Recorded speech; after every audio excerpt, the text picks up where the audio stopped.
இது ரோஸ் வடின்னு கூட சொல்லுவாங்க. நகைக்கெல்லாம் கூட பாலிஷ் பண்றதுக்கு இந்த வடிய தான் உபயோகப்படுத்துவாங்க. அந்த வடிய தான் நாங்களும் கடைசி தீர்மானத்துக்கு பாலிஷ் பண்றதுக்கு உபயோகப்படுத்துறோம்.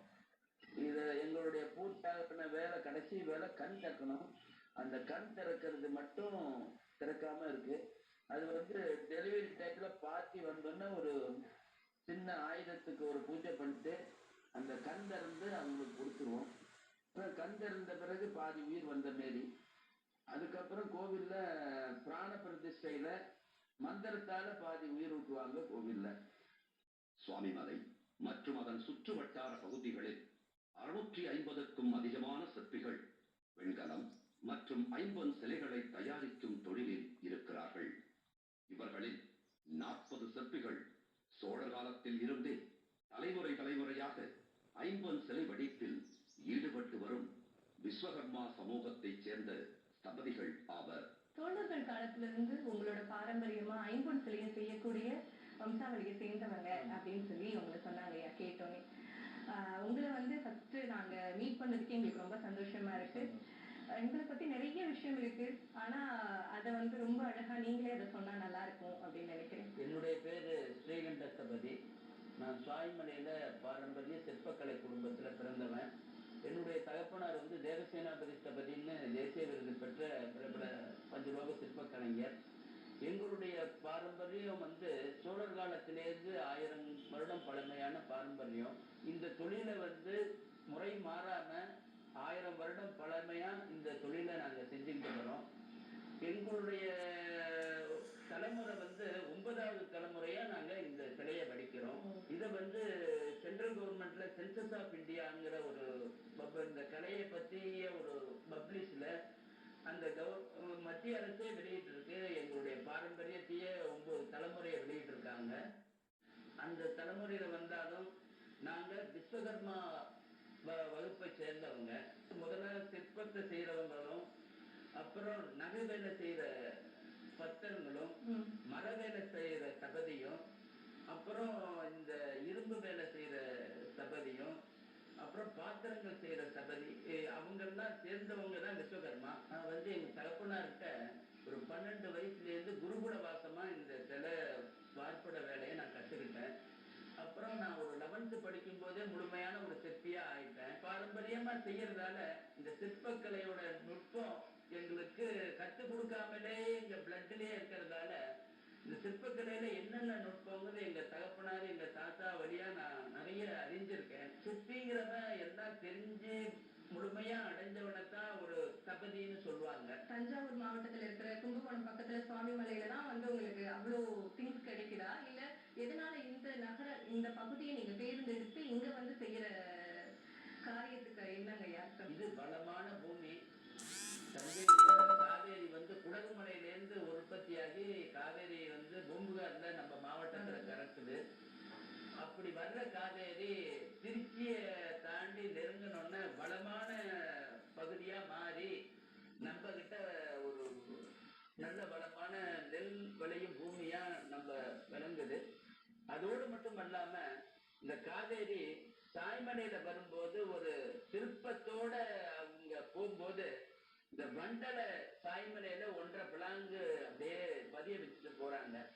அந்த பதிய வச்ச அந்த வண்டல் மண்ணு தான் இந்த தாய்மலை சிற்பக்கலை வளர்றதுக்கு காரணமான மண்ணு. அந்த சோழர் காலத்திலேருந்து அந்த மண்ணை எடுத்துதான் இந்த மெழுகுல பண்ணிட்டு அதுக்கு மேல அந்த வண்டல் பண்ண பூசி நாங்க செய்யறோம். இயற்கையா அந்த வளம் வந்ததாலதான் எங்களுக்கு ஜியாகிரபிக்கல் இண்டிகேஷன் ஆக்ட்ல பேட்டன் ரைட்டும் எங்களுக்கு கிடைச்சிருக்கு. மோராபாத் அடிகர்ல எங்க விக்கிரகத்தெல்லாம் பாக்ஸ் மோல்டிங் பண்ணி நிறைய விற்க ஆரம்பிச்சுட்டாங்க. அவங்க சுப்ரீம் கோர்ட்ல அப்ஜெக்ஷன் பண்ணாங்க, அவங்களுக்கு பாக்ஸ் மோல்டிங் இது பேட்டன் ரைட்டு கொடுக்க கூடாதுன்னு. அதுல நாங்க நான் அப்ப பூம்புகார் இயக்குனரா இருந்தேன். எனக்கு அந்த இதை கொடுத்தாங்க, ஒப்படைச்சாங்க. இதை டாக்குமெண்டேஷன் பண்ணி கொடுங்க, இதாட்டம் வீடியோவும் போட்டோகிராஃபியும் எடுத்து அந்த கொடுங்கன்னு சொன்னாங்க. நான் வீடியோ போட்டோகிராஃப் ஸ்டேட்மெண்ட்டும் அதை எடுத்து பூம்புகாரை கொடுத்தேன். அவங்க சென்ட்ரல் கவர்மெண்ட்ல நம்ம ஹேண்டிகிராஃப்ட் போர்டு கொடுத்து சுப்ரீம் கோர்ட்ல அந்த அப்ஜெக்ஷனை ரிவோக் பண்ணி எங்களுக்கு பேட்டன் ரைட் கிடைச்சது. இது இயற்கையால வந்த ஒரு அமைப்பு தான் செய்யலாங்கிறதாலதான் எங்களுக்கு இந்த பேட்டன் ரைட்டே கிடைச்சது. சிலையை நம்ம வடிக்கும் போது அச்சுவாக்கும் போதும் தனியா அதுக்குன்னு சொல்லிட்டு தினமும் வந்து நீங்க அவ்வளோ ஹீட்ல வந்து கொதிக்க கொதிக்க அதை பார்க்கவே பயமா இருந்தது. அப்படி இருக்கிற சுச்சுவேஷன்ல நீங்க அதை எல்லாத்தையுமே எடுத்து இவ்வளவு அழகா அதை வந்து வடிச்சு அதை வந்து அதுக்குண்டான மண் எல்லாத்தையும் ரெடி பண்ணி இந்த அளவுக்கு பக்குவமா செய்றீங்க. அப்ப அதுல சிறிய பிழைகள் ஏதாவது ஏற்பட்டது அப்படின்னா அதை வந்து நீங்க என்ன பண்ணுவீங்க? அதுக்கு ஆல்டர்னேஷன் ஏதாவது பண்ணுவீங்களா? இல்ல அது ஒரு வார்ப்படத்துல ஒரு டிஃபெக்ட் ஏற்படாத அளவுக்கு எங்களுடைய அனுபவத்துல நாங்க எந்த வார்ப்படமும் டிஃபெக்ட் ஏற்படாத அளவுக்கு நாங்க செஞ்சுக்கிட்டு தான் வரோம். எங்களையும் மீறி ஒரு ஏர் பபிள்ஸ் எதுவும் வரும். அப்படி வரக்கூடிய கட்டத்துல அதை ரெக்டிஃபை பண்றதுக்கான ஒரு அனுபவத்துல நாங்க அதை செஞ்சிருவோம், நிச்சயம் செஞ்சிருவோம். ஏன்னா கை பாயலன்னா, ஆயுதங்கள் பாயலன்னா அதை ரீகாஸ்டிங் பண்ணிடலாம். ஆனா விக்கிரகத்தை உடம்பே பாயல, பாதி உடம்பு 2 துண்டா போயிடுச்சு பாயலன்னா அது திரும்பவும் மெழுகு மாதிரி செஞ்சுதான் அந்த வடிவத்தை திரும்ப செய்ய முடியும். அப்படி இது வரைக்கும் நாங்க செய்யல. இந்த சின்ன சின்ன தவறுகள் நடக்கும், ஏர் பபிள்ஸ் அது இது வரும். அதை வந்து நாங்க அப்பப்ப சரி செய்து கொடுத்துருவோம்.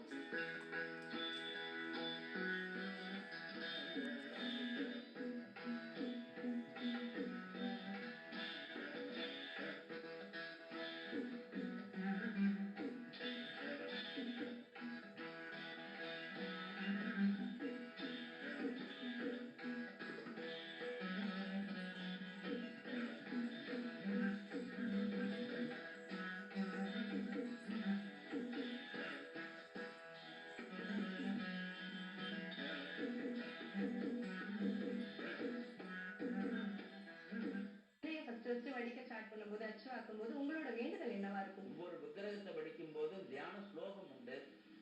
அந்த தியான ஸ்லோகத்தை அந்த ஒடிவோடைய ஒடிச்சு நாங்க ஆரம்பிக்கிற அந்த கட்டத்துல அந்த விக்கிரகத்தை தியானம் பண்ணிட்டு அதை செய்வோம். நாங்க முழுமையா வேண்டிக்கிறது என்னன்னா, எங்க நலனை கூட நான் அந்த டயத்துல நாங்க வேண்ட மாட்டோம், எங்க குடும்பத்தை நாங்க நினைக்கவே மாட்டோம். அந்த வார்ப்படம் என்கிறது இந்த தொழில முக்கியமான ஒண்ணு. எது ஒரு குழந்தை பிறக்கிறதுக்கான ஒரு சூழ்நிலை தான் அந்த வார்ப்படம். என்னத்தை தான் நாங்க அவரை அமைச்சு நாங்க அந்த விக்கிரகத்தை மெழுகுல அமைச்சு அதை மண் வடிவா கொடுத்து அந்த மண் வடிவில உள்ள மெழுகை எடுத்துட்டு அந்த காற்று வடிவில அந்த ஆசை அவர்கிட்ட கொடுத்து மெட்டலை நாங்க உருக்கி ஊத்தினாலும் அது உள்ளார போய் அந்த வார்க்கிற டயத்துல சுத்தமா பாயணும்னு நான் உள்ளார போய் எதுவும் செய்ய முடியாது. அவருடைய அமைப்பை அவரு நிச்சயம் அமைச்சுப்பாரு. நல்லா அமையணுங்கிற ஒரு வேண்டுதல் தான் எங்ககிட்ட இருக்கும். எந்த ஒரு சிலை செஞ்சாலும் வார்ப்படத்துல அது நல்லா அமையணுங்கிற ஒரு வேண்டுதலை தவிர எங்களுடைய நலன் அங்க இருக்காது. நம்ம கோவில்ல வைக்கக்கூடிய சிலைகள் வந்து கண் திறக்கணும்னு சொல்றீங்க. அந்த கண் திறக்கிறது எந்த விதமா திறப்பீங்க? அது எப்படிப்பட்ட ஒரு அழகை வர்ணிக்கக்கூடியதா எப்படி அமையும்? எல்லா சிலைக்கும் நாங்க முழுமையா செஞ்சிட்ட பிறகு ஆயுதங்களுக்கு பூஜை பண்ணி அந்த ரவுண்டு வெளிதான் நாங்க கட்டுவோம். அது அந்த இடம் வந்து சிற்ப சாஸ்திரம் முடிஞ்சிருது. அதுக்கப்புறம் ஆகம பிரதிஷ்டை கோவில்ல வைப்பாங்க. அந்த மந்திரத்தால திறக்கிற அந்த கண்ணு முழுமையான உயிர் வந்த நேரிதான் சொல்றாங்க.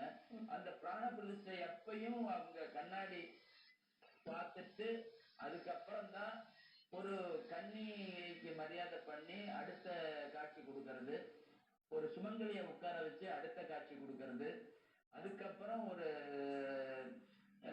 சைவ பெரியவர் ஒரு சாதுவை உட்கார வச்சு அவருக்கு வஸ்திரம் கொடுத்து காவி வஸ்திரம் கொடுத்து அவருக்கு அடுத்த காட்சி கொடுக்கறது, ஒரு பொம்மாதா நிக்க வச்சு அதுக்கு பூஜை பண்ணி அடுத்த காட்சி கொடுத்த பிறகுதான் பொதுமக்களை பார்க்கிற மாரி ஒரு பிராண பிரதிஷ்டை இந்த கண் திறக்கிற வைபவத்துல இருக்கு. அதுக்கப்புறம் அந்த விக்கிரகத்தை ஆகம பிரதிஷ்டை பண்ண விக்கிரகத்தை நாங்க தொடமாட்டோம். அதுக்கு உரிய அந்த குருக்கள் தான் தொட்டு பூஜை பண்ணுவாங்க. திரும்ப அந்த விக்கிரகத்தை ஏதாவது ஒரு டிஃபெக்ட் கீழே விழுந்து உடைஞ்சு போச்சுன்னா திரும்ப எங்களுக்கு அதை சரி பண்ணோம்னா கலாகர்ஷணம்னு ஒரு சாஸ்திரம் பண்ணி ஒரு பூஜை பண்ணி அந்த உயிரோட்டம் உள்ள அந்த விக்கிரகத்தை எடுத்துட்டு ஒரு பொருளா தான் எங்ககிட்ட கொடுப்பாங்க. அதுக்கப்புறம் நாங்க அந்த விக்கிரகத்தை தொட்டு செஞ்ச பிறகு திரும்ப அதை பிராண பிரதிஷ்டை பண்ணி வைப்பாங்க.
அந்த சிலையை வந்து நீங்களே பார்த்து எப்படி இருக்கு அப்படின்னு ஒரு வியந்து பார்க்கிற அளவுக்கு நீங்க ரொம்ப வியந்த சிற்பங்கள் சிலைகள் அப்படின்னு சொன்னா எதுங்க ஐயா? நிறைய சிலைகள் இருக்கு. சோழர் கால சிலைகள்னு எடுத்துக்கிட்டோம்னா தஞ்சாவூர் கலைக்கூடத்துல உள்ள ரிஷபதேவர் சிலை வந்து உலக புகழ் பெற்றது. இந்தியாவில் ஃபெஸ்டிவல் ஆஃப் இந்தியா நடத்தினாங்க, எல்லா நாட்டிலையும் இந்தியா நடத்தினது. அதுல ஒவ்வொரு நாட்டுக்கும் அந்த விக்கிரகம் போய் அந்த பரிசு பொருள்ல உலகத்திலேயே சிறந்த பரிசு பொருளா அது பரிசு வாங்கிட்டு வந்தது. அந்த சிலையோட வடிவம் வந்து ரொம்ப அற்புதமான வடிவம்.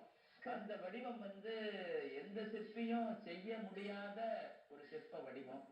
அதே போல தற்காலத்துல எங்க தகப்பனார் செஞ்ச வேலூர் ஜலகண்டேஸ்வரர் கோவில், அப்புறம் நிறைய விக்கிரகம், பெங்களூர் இஸ்கான் கோவில், வெளிநாட்டுல உள்ள லண்டன் முருகன், அதெல்லாம் அமெரிக்காவில் 108 தாண்டவங்கள் செஞ்சு கொடுத்தோம். அந்த வடிவம் சமயபுரம் அம்பாள் நாங்க செஞ்ச வடிவம் தான். வெக்காளி அம்மன் விக்கிரகம், அப்புறம் திருநெல்வேலி நெல்லையப்பர் காந்திமதி தாயாரும் நாங்க பண்ணி கொடுத்தோம்.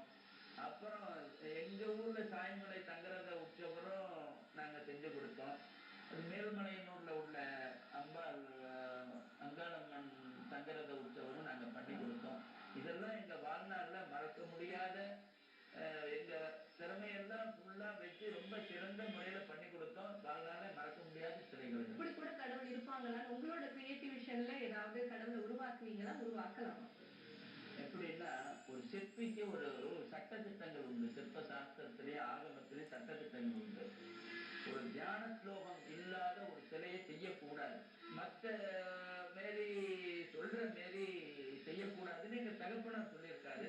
பல பேர் எங்களை வந்து ஒரு காளிய வந்து மாற்றி இப்படி கையெல்லாம் மாற்றி செய்யணும், இப்படி மாற்றி செய்யணும்னு ஒவ்வொரு சிலையும் கூட ஐயப்பனை கூட வேற மாரி மாற்றி செய்யணும்னு கூட எங்களுக்கு பேச வந்திருக்காங்க.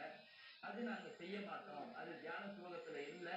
அந்த தவறை எங்க அப்பாவும் செய்யல, எங்களையும் செய்ய சொல்லக்கூடாதுன்னு சொல்லியிருக்காரு. அதனால நாங்க அதை செய்யறது இல்லை. ஒரு சிலையோட அழகு அப்படிங்கிறது அந்த மூக்குல சில சில பகுதியில வந்து இருக்கு அப்படின்னு சொன்னாங்க. அந்த மாதிரி நம்மளோட சிலைகள்ல சில பகுதியில் வந்து இதுதான் ரொம்ப முக்கியம். இது ஏன்னா நம்ம கண்ணு திறந்தாதான் நம்மளோட அந்த கண்ணுல இருக்கிற கருவில ஒயிட் பார்ட்ல தான் நம்மளோட முழு முக்கியத்துவமே அடங்கியிருக்கு. அப்படி இருக்கும்போது அந்த கண்ணை திறக்கிறதுக்கு முன்னாடியே நம்ம ஒரு சிலையை வடிக்கும் போது செம்மையா வந்து இது சூப்பரா இருக்கும் அப்படின்னு நம்மளுக்கு ஒரு ஃபீல் இருக்கும் இல்லையா? அந்த மாதிரி எந்த பகுதி உங்களுக்கு செய்யும் போது உங்களுக்கு அந்த மாதிரி ஒரு முழுமை மனசுல இருந்தது? முழுமையா செய்யணும்னா, ஒரு முழு திருப்தி வரணும். ஒரு சிலைய வரணும்னா ஒரு சிற்பிக்கு அந்த சிலையோட முகம் மட்டும் நல்லா அமையணும். அது அமைஞ்சிட்டாலே ரொம்ப அந்த தெய்வ கடாட்சியம் அந்த மாரி ஒரு பிரம்ம அவருக்கு வரும். அந்த முகத்திலேயே பிரதானம்ங்கிறது மூக்கு. முதல்ல மூக்கு அமையணும். மூக்கு அமைஞ்சாதான் யாரு எந்த ஒரு சிலை நேச்சுரல் பீஸ் வந்தாலும் மூக்கு அமைஞ்சிச்சுன்னா சிலையே அமைஞ்ச மாதிரி தான். கண்ணு அமையும், அது வேற. முதல்ல மூக்கு அமையணும், அதுக்கப்புறம் தான் அடுத்தது கண்ணு அமையணுங்கிறது எங்களுடைய தகப்பனாரோட ஒரு ஒரு அறிவுரை எனக்கு. ஏன்னா ஒரு சிலையை வடிக்கிறோம், அந்த மூக்கு பகுதி உடைஞ்சு போச்சுன்னா அந்த மூக்குக்கு பதில் மூக்கை சின்னதாக்கணும், மூக்குக்கு மாரி முகத்தை சின்னதாக்கணும், முகத்துக்கு மாரி உடம்பு சின்னதாக்கணும். அதனால பிரதானமா மூக்குங்கிறது ஒரு சிலைக்கு ஒரு முக்கியம்னு அவருதான் எனக்கு சொல்லியிருக்காரு. அதனாலதான் நாங்க வார்ப்பட சிலைய முழுமையா தீர்மானம் பண்ணிட்டு கடைசி வேலையா முகத்தை நாங்க வச்சிருக்கோம். கடைசி வேலையில மூக்கு பகுதி தான் கடைசி நாங்க தீர்மானம் பண்றதுங்கிறது எங்களுடைய வேலை. அந்த காலத்திலிருந்து இந்த காலம் வரைக்கும். அதனால மூக்கு பகுதி சிற்பிக்கு முக்கியமான ஒரு பகுதி.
எத்தனை மாதங்களா இல்ல வருடங்களா அந்த மாதிரி எவ்வளவு நாட்கள் ஆகுதுங்க ஐயா?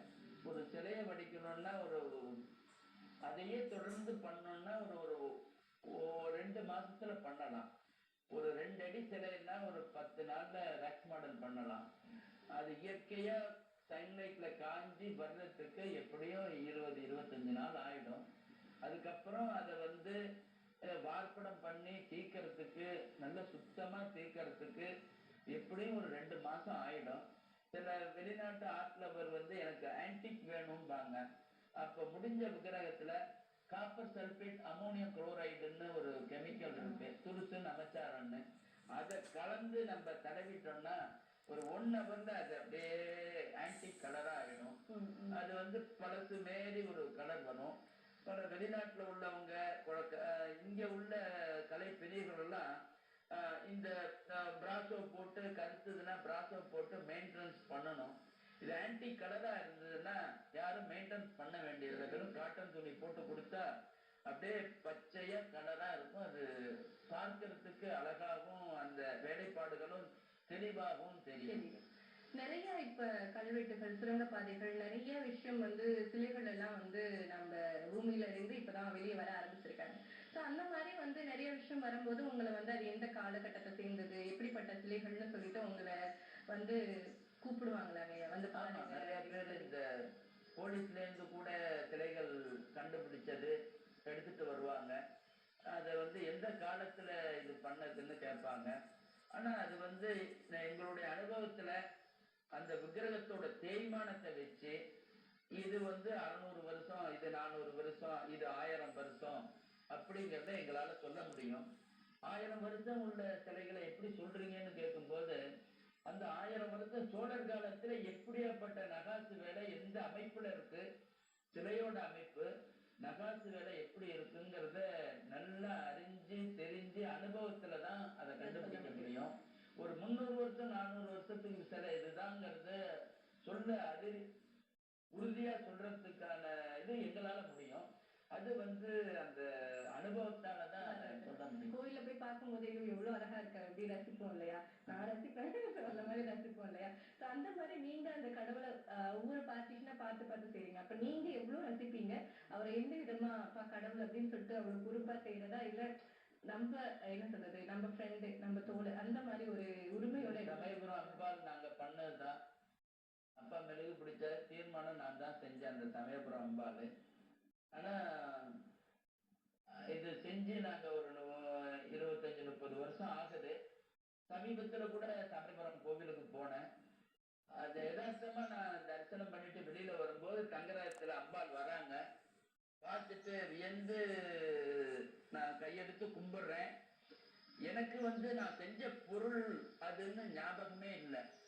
எப்படி மற்ற பக்தர்கள் உருகி கும்பிடுற மாரி நானும் எங்க குடும்பம் நல்லா இருக்கணும், மேலும் தொழிலும் நல்லா இருக்கணும்னு விரும்பி வேண்டிக்கிட்டு தான் அந்த கையெடுத்து கும்பிட்டுட்டு வந்தேன். எந்த ஒரு உண்மையான ஸ்தபதி, நல்ல ஸ்தபதி தன்னுடைய பொருள் தான் அதுன்னு நினைக்கிறானோ அவன் ஸ்தபதி கிடையாது.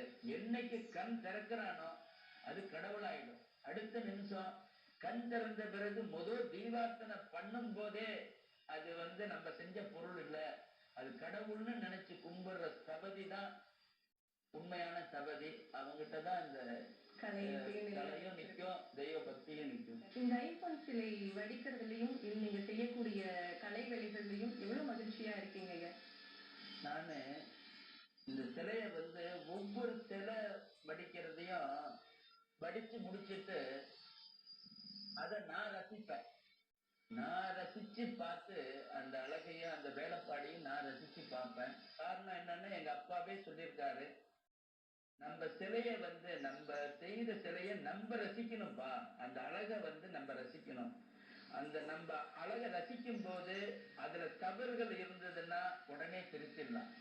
எந்த குறையும் இல்லாம நம்ம இந்த சிலையை கொடுத்துட்டோங்கிற அந்த டெலிவரி டயத்துல அந்த ஏற்படுற அந்த மன நிறைவு தான் நான் ஒவ்வொரு சிலையிலையும் நான் மகிழ்ச்சியா நினைக்கிறேன். அந்த மனநிறைவு காலகாலத்துக்கு நீடிக்கும். ஆனா நாங்க செய்யற அந்த உயிரோட்டமான அந்த சிலையோட வயசு கணக்கிட முடியாது. 1000 வருடத்தை கடந்தும் இது வாழும்.